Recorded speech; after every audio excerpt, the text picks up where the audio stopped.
E aí pessoal? Sejam bem-vindos a mais um vídeo do canal. Então, já vamos logo para a continuação da parte 1, sem enrolação, é nóis. A história começa falando sobre a base do Exército de Libertação do Reino Santo. Como Ains disse anteriormente, eles de fato estavam se escondendo em uma caverna. Lugar que havia sido descoberto, através de uma missão para exterminar o monstro, que o usava como covil. Após o Exército de Libertação se refugiar, eles remodelaram o local, e dividiram em vários setores. Ao todo havia 347 pessoas presentes, entre eles, 189 paladinos, 71 sacerdotes, incluindo aprendizes, além de 87 plebeus. Nisso, a carruagem de Ains havia chegado, e esperava ao lado de fora da caverna. A notícia da chegada de Ains não foi anunciada, pois o alto escalão gostaria de minimizar ao máximo o contato dos cidadãos do Reino Santo com o rei morto-vivo. Mas eles também não gostariam de que Ains usasse magia de teletransporte para poder descansar em sua própria nação, e por isso, eles decidiram arrumar um quarto privado para o rei bruxo. Então, Neia pergunta a Ains qual o problema. Ains diz não pretender insultá-los, mas ao mesmo tempo, tinha algumas perguntas que gostaria que ela respondesse. Porque ela não estava escondendo seus rastros, ou se alguém iria cuidar disso depois. Neia percebeu que ele estava certo, ainda mais óbvio, quando se adicionava às pegadas dos paladinos em uma montanha intocada por mãos humanas. Ela considera-se o fato deles não terem sido descobertos, era apenas coincidência, mas ela recusa esses pensamentos. Neia responde, com sua voz trêmula, que até hoje eles nunca usaram qualquer técnica de ocultamento, então, isso significaria que eles foram abandonados deliberadamente. Neia não conseguia pensar em um motivo, e por isso perguntou ao rei bruxo. Ains diz que poderia haver muitas possibilidades, mas que normalmente seria esse o caso. Ouvir isso, fez Neia pensar que sua capitã deveria estar presente, mas ela não conseguia conter sua curiosidade. Ains continua, dizendo que provavelmente era para não perder o rastro do Exército de Libertação. Isso deixou Neia confusa, mas Ains explicou. Primeiramente se desculpou pela comparação e a pergunta, se ela encontrasse um ninho de ratos causando problemas, certamente deixá-los correr aqui e ali seria muito desagradável. Então, o melhor a se fazer, seria esperar que eles se juntassem. Neia entendeu sua lógica, além de ficar surpresa pelo fato de Ains ter pensado nisso tudo, em apenas alguns minutos depois de chegar. Ela pensou que o rei bruxo era mesmo incrível, por saber exatamente o que o inimigo estava pensando. Ains diz que a situação não teria problema se continuasse da mesma forma, mas que ele não estava falando somente daqui, pois o lado inimigo também poderia fazer seu movimento. E isso significava uma grande chance deles serem atacados. Neia sentiu nada além de respeito e admiração pela sabedoria de Ains, enquanto ele destacava os pontos mais frágeis da situação. Ela o agradeceu, e diz que irá informar sobre isso, imediatamente a sua capitã. Ains diz que irá com ela, e mesmo Neia tendo perguntado se ele estava cansado de sua viagem, Ains pede para ela lembrar que ele era um morto-vivo. Então, ele não precisava de descanso, assim, Neia diz que iria incomodá-lo, e pergunta se ele poderia acompanhá-la. Ains responde que sim, e que ela não precisava agradecer, já que ele estava aqui para lutar contra Jaldabaoth, por isso, deveriam se ajudar mutuamente. Nesse momento, um paladino bateu na porta da carruagem, dizendo que já haviam preparado o quarto de sua majestade. Neia abriu a porta, e o paladino ficou surpreso pelo arco nas mãos dela. Neia pensou que ele deve estar surpreso, e entendia como se sentia, pois essa não era uma arma que uma escudeira devia estar carregando. Neia desceu da carruagem e se curvou. Quando percebeu que Ains havia descido, ela levantou sua cabeça, e falou ao paladino que eles queriam falar com a capitã Custódio. O paladino diz entender, e pediu para que eles o seguissem. Quando estavam andando pela caverna, ocasionalmente viriam plebeus e sacerdotes, acompanhados de paladinos. Ao que parece, eles haviam sido informados por remédios, mas ainda assim, eles não podiam deixar de admirar o rei bruxo. Porém, Neia achou que eles estavam sendo um pouco grosseiros, e se perguntou se sua majestade ficaria irritado. Mas ela discordou, pois acreditava que o rei bruxo era muito gentil. No entanto, eram as pessoas mais gentis, que ficariam mais assustadoras quando ficassem com raiva. Ela considerou se deveria avisá-los de sua grosseria, para evitar tal evento. Mas esse não era um problema que pudesse ser resolvido apenas com palavras, por isso, ela decidiu avisar sua capitã sobre isso. Eles finalmente haviam chegado em uma sala barulhenta, dividida por cortinas penduradas. O paladino que os guiou, anunciou sua chegada para Remédios, o que fez a sala ficar em um profundo silêncio. Remédios pediu para que eles entrassem, e o paladino abriu a cortina para eles. Os paladinos e os sacerdotes na sala se levantaram para receber o rei bruxo. Entre aqueles que não fizeram parte da delegação embaixadora, havia uma mistura complexa de emoções em seus olhos. E Neia, que havia sentido isso, sabia que naturalmente Ainz também sentiria. Mas então, a voz de Remédio soou pela sala, e ela diz que Sua Majestade havia sido incapaz de ignorar a situação do Reino Santo, e por isso, ele veio especialmente sozinho para os ajudar. Portanto, eles deveriam lhe dar o devido respeito. Com isso, todos no quarto se curvaram ao rei bruxo. Ainz se apresentou, dizendo que veio a esta terra para ajudá-los, mas não em nome de sua nação, e sim a título pessoal. Portanto, mesmo sendo repentino, ele gostaria de saber suas opiniões sobre algumas coisas que ele notou pelo caminho. Assim, Ainz pede para que sua ajudante os explique. Neia tomou a palavra e transmitiu as perguntas de Sua Majestade a todos da sala.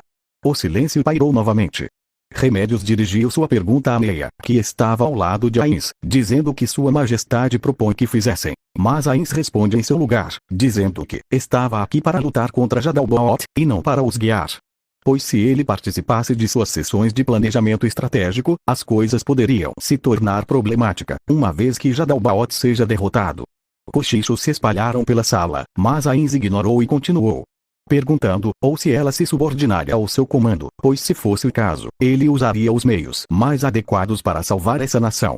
Neia sabia que essa seria a melhor forma, pois mesmo Sua Majestade sendo um morto-vivo, tudo que ele dizia fazia sentido, e certamente, ele cumpriria os acordos que fizesse. Então, se eles quisessem salvar as pessoas que têm sofrido, apenas precisariam se curvar para outra nação. Mas ao contrário dos pensamentos de Neia, Remédios recusou imediatamente, dizendo que o único que poderia comandá-los era a Santa Rainha. Neia ficou irritada, enquanto abaixava sua cabeça para esconder suas emoções, se perguntando se Remédios realmente queria salvar as pessoas de sua nação, pois não havia sido por isso que pediram ajuda a um rei de outra nação, além dele ser um rei tão incrível. Remédios pergunta qual o curso que Sua Majestade tomaria se estivesse em seu lugar. Ainz responde que o mais lógico seria mover sua base para um novo local. Isso fez com que todos, incluindo Remédios, tivessem um olhar angustiante em suas faces, pois eles não conheciam nenhum outro local. Vendo isso, Ainz percebeu que eles não poderiam dispor de uma nova localização, então, eles deveriam planejar suas ações futuras o mais breve possível, com a suposição de quanto mais rápido se moverem, mais cedo o exército de Jadalbaoth os atacará. Então, após falar isso, Ainz diz que iria se retirar. E Neia estava prestes a segui-lo, mas Ainz a parou. Ele diz que ela deverá permanecer na reunião, para ouvir a opinião deles em seu nome. Neia concordou, enquanto pensava que mesmo não sendo um habitante de sua nação, Ainz a considerava um substituto para si mesmo.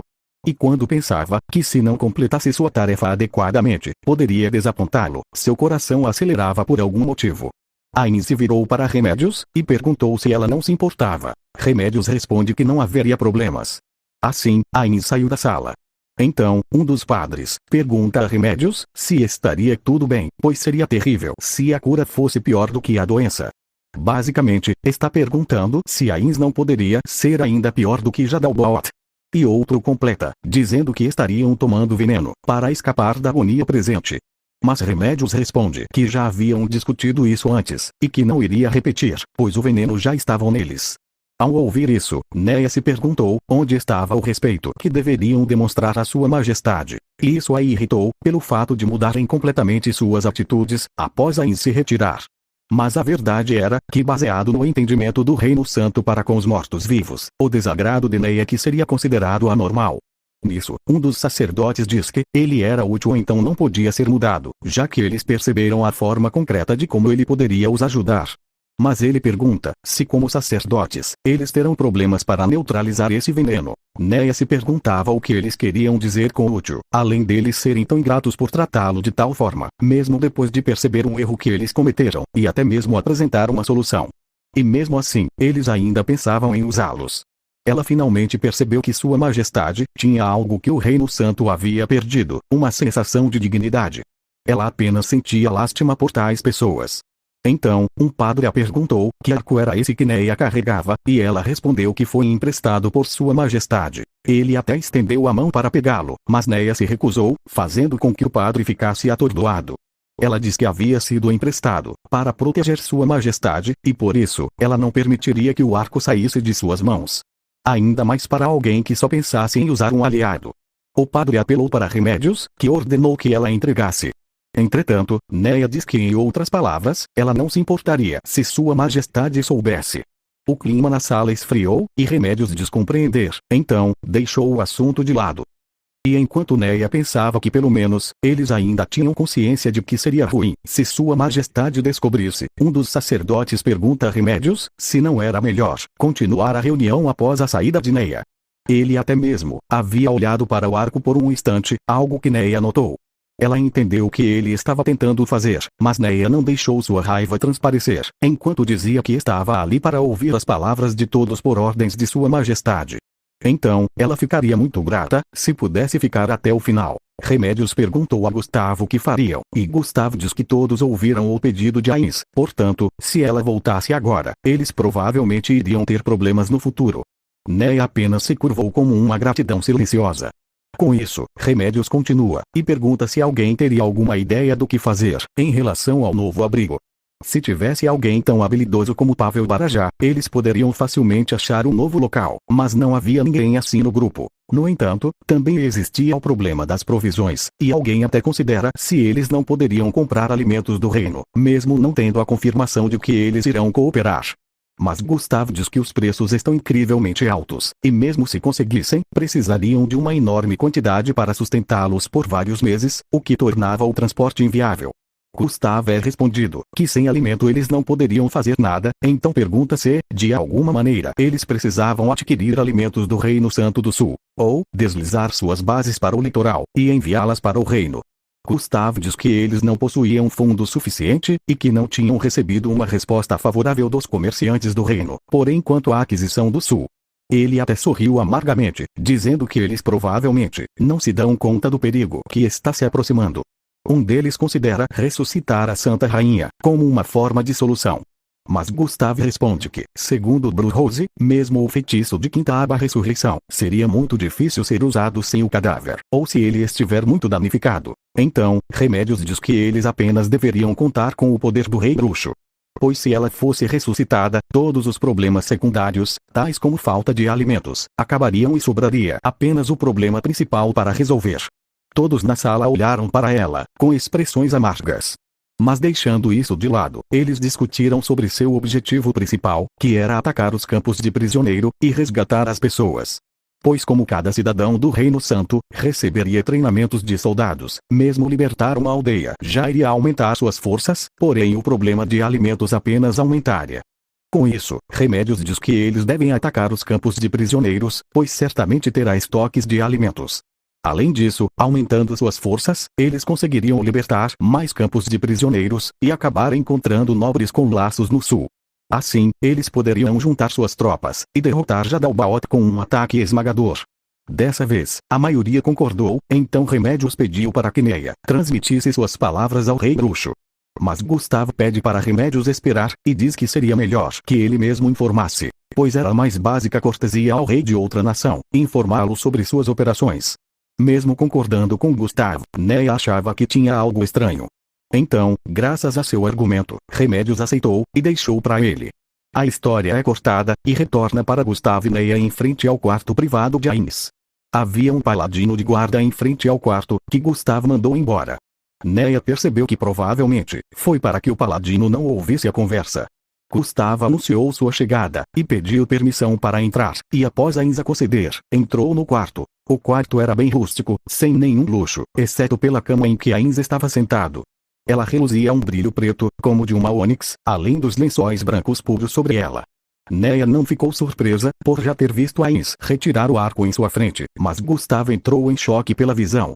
Ele pergunta para Ains o que era isso, e Ains, humilde como sempre, o responde calmamente que foi apenas uma cama que ele fez com magia, além de seu cobertor também ter sido feito com magia.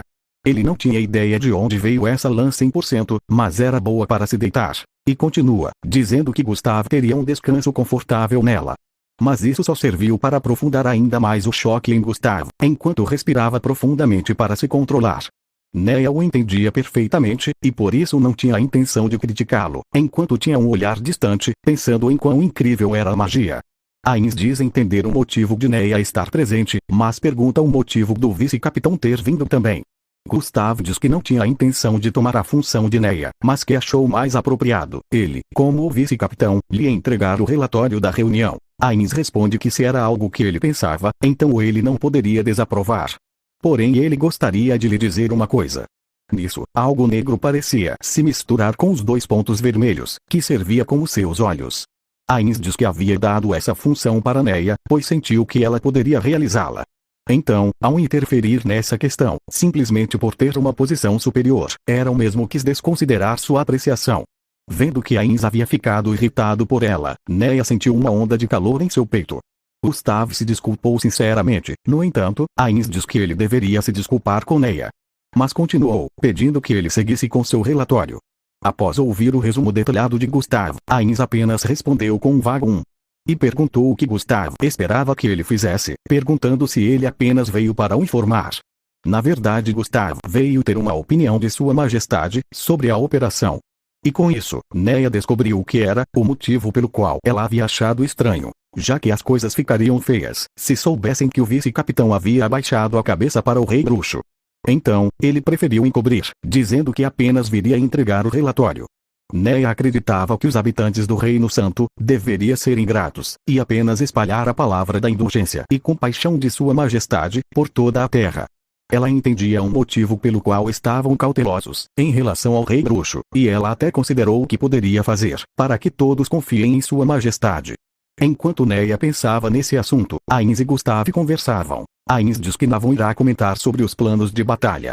Mas Gustav rezava que Ains pudesse apresentar uma solução, pois ele queria evitar a possibilidade de derrota, por menor que seja. Ains diz que era por esse motivo que ele não gostaria de falar. Pois se Gustav seguisse seu plano, mas a operação falhasse, o que aconteceria? Ele não queria assumir essa responsabilidade.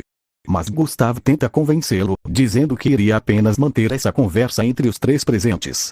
Sendo assim, Ains concordou. Ele diz que a primeira coisa que o incomodou foi o fato das rações, pois se fosse ele, reduziria a ingestão de alimentos diária dos prisioneiros, para enfraquecê-los e impedi-los de fugir. Por isso, ele achava que não haveria muitos alimentos estocados nos campos de prisioneiros. Além de achar muito perigoso o fato deles estarem apostando tudo nesses campos. Mas Gustav responde que salvar as pessoas sofrendo é o mais importante. Nesse ponto Ains concordou, mas diz que sobre os alimentos, ele achava que seria melhor procurar ajuda do sul. Assim, Ains pergunta o que eles fariam para facilitar isso. Gustav diz que a família real ajudará. Pois mesmo a Santa Rainha tendo morrido, ainda havia outros membros vivos, e eles poderiam usar aqueles que eram apoiados pelo sul, para fazer eles cooperarem. E falando nisso, ele pergunta a Sua Majestade se ele poderia ressuscitar a Santa Rainha. Ains diz que não era impossível, mas que naturalmente esperava uma forma de compensação. Com isso, ele perguntou onde estava o cadáver, além de seu estado. Gustav responde que ambos eram desconhecidos, porém, estavam dispostos a pagar a quantia em dinheiro que Ains desejasse. Mas Ains diz que a falta de um corpo tornava problemático, além de que, se estivesse em um mau estado, poderia se tornar um morto-vivo. E isso seria muito problemático ao Reino Santo, tanto que poderia mergulhar sua nação em uma guerra interna. Ains pergunta se não há algum Magic Caster que possa usar a magia de ressurreição de Quinta Aba no Reino Santo. Gustav responde que nunca ouviu sobre alguém assim. Então, Ains pergunta sobre os membros restantes da família real, e Gustav diz que provavelmente estão presos nos campos de prisioneiros, mas que não sabia em qual exatamente. Porque segundo ele, não havia nenhum paladino hábil na coleta de informações, e por isso, gostaria de contar com o poder de Sua Majestade, perguntando se ele poderia os ajudar com sua magia. Ains diz que magia não era onipotente, e que para começar, ele precisaria de informações detalhadas. Ains diz acreditar que ele possa ter um mapa para ele ver. Gustav estava quase recusando, quando Neia diz que talvez não teria um ali, mas que poderia pegar um caso Sua Majestade desejasse. Mesmo os mapas sendo basicamente o tesouro de um reino, por sua utilidade no campo de batalha, Neia não poderia tolerar o uso unilateral à Sua Majestade. Se eles quisessem se aproveitar de sua sabedoria, eles deveriam pagar um preço. Embora Gustav tenha dado um olhar furioso a Neia, ela fingiu não notar. Ains diz que olharia isso depois, mas antes, ele pede para que Neia diga tudo o que sabe sobre o terreno. Depois deles falarem um com o outro, Gustav saiu, e quando o som dos passos desapareceu, Ains murmurou que ela não precisava se preocupar, pois ele veio até aqui para obter as empregadas demônio. Neia entendeu que Ains se referia ao mapa, e isso novamente aqueceu seu peito. Ela gostava desse sentimento, de ser reconhecido por seu esforço. Ains então diz estar surpreso pelo fato de que uma organização fragmentada conseguir durar tanto tempo. Nisso, Neia pediu sinceras desculpas. Ains diz que não há necessidade de se desculpar, mas que era muito incômodo quando uma organização não estava unida. Ains pergunta se eles não usam voto majoritário quando ocorre alguma divergência de opiniões, e claro, uma regra para não ter rancores, independente dos resultados. Neia diz que seria maravilhoso se pudesse unir o grupo dessa forma. Seria uma organização dos sonhos. Ains olha para o teto, com um olhar distante, dizendo: maravilhoso, sim, seria realmente a organização dos meus sonhos. Neia pergunta se a nação de Sua Majestade era organizada desta forma, mas Ains diz que não, infelizmente, pois sua nação não era um grupo, ainda. Enquanto ria calorosamente. Neia diz que seria interessante, se fosse. Com isso, Ains a pede para que ela lhe conte sobre a área em volta. Fim, é isso pessoal. Demorou, mas chegou. Tecnicamente, eu costumo lançar um vídeo por dia, pois dá muito trabalho lançar dois, mas como já tinha prometido, não podia descumprir. Mas é isso. Se gostaram, deixe o like para fortalecer, e compartilhe para me ajudar na divulgação. É nóis. Fico feliz que tenha assistido até o fim. Obrigado por sua visualização e nos vemos no próximo vídeo.